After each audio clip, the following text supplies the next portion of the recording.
everyone, and welcome back to the video. In today's video, I'm going to be showing you guys the highest bullet elo achieved on chess.com. Now, this game was played on November 11, 2020 between Hikaru Nakamura and Andrew Tang. Hikaru had the white pieces and Andrew Tang had the black pieces. So, Hikaru starts this game off with b3. The idea of this move is to play bishop b2 and take control over this very long diagonal. And after d5, we get bishop b2, and after bishop f5, knight f3, e6, e3, and knight f6, we leave theory after Hikaru plays d4. Now, the engine isn't the biggest fan of this move because you kind of block in this diagonal, which was the point of this fianchetto, but this move has some plans, like maybe playing bishop d3 or knight bd2.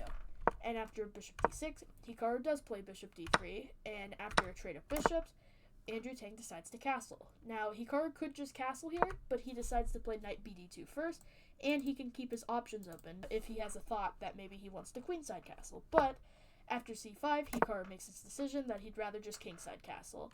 And after knight c6, Hikaru plays a3. The idea of this move is to prevent the knight from jumping into b4.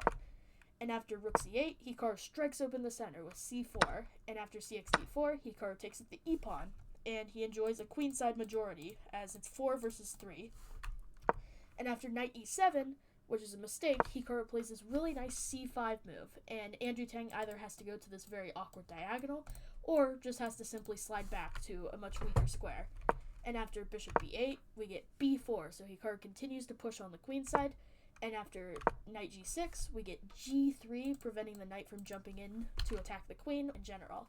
And after queen d7, we get rook fe1, taking over the semi-open file. And after rook fd8, we get b5, so Hikaru continues to push on the queen side.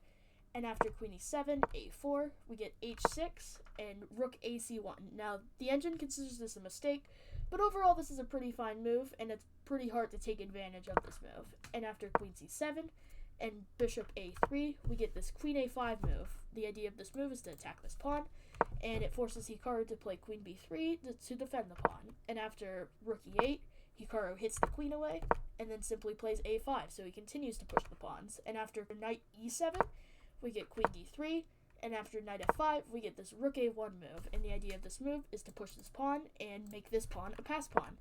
So after h5, Hikaru plays a6, and the idea is pretty simple. If Andrew Tang is to play b6, then Hikaru will push this pawn, and he'll have a pass pawn, and if Andrew Tang decides to take it, which is what happens in the game, Hikaru will take with the rook, and now he still has a pass pawn. So after h4, Hikaru plays c6. The reason you don't want to take this is you will weaken your king a lot. So, yeah, he plays c6. And after knight g4, we get this knight f1 move, defending all these pawns and maybe having some plans to jump here in the future.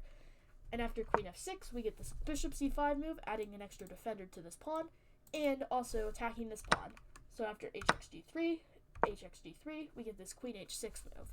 And if these two knights were to, for some reason, move away, then Andrew Tang would actually have a checkmate in 2. So Hikaru plays knight 1 h2. This is a mistake according to the engine, but overall it's a pretty fine move. And then we get queen h3, which is considered a blunder because you take the knight, but I don't fully understand this line. But anyways, after Hikaru plays queen f1, we get queen h5, and Hikaru actually fianchettos his queen. I guess the idea of this move is to keep the queen out. And after g6, we get knight xg4, queen xg4, and after knight h2, if the queen were to go here, then Hikaru would have this fork, and Andrew Tang would have to trade off all these pieces and then move the knight somewhere like here, and the knight would be super weak, and it would not be able to go anywhere. So after queen g5, we get knight f3, queen f6, and we finally take this pawn after a very long time, but Andrew Tang also picks up a pawn. But this is only good for Hikaru, as he can trade off more pieces and take advantage of his b and his c pawn, which are both pass pawns now. And after rook a8, we get this queen f3 move, bringing the queen in. And after rook f8, we get this c7 move. And after rook a2, Hikaru plays rook b8. The idea is to take this rook and then queen the pawn. So Andrew Tang plays rook c2, but after b6, king g7, Hikaru takes this pawn. We get b7, and it is impossible to stop these two pawns now. If you take this one, then Hikaru will make a queen, and he'll win the rook, and he'll be up an entire queen and rook.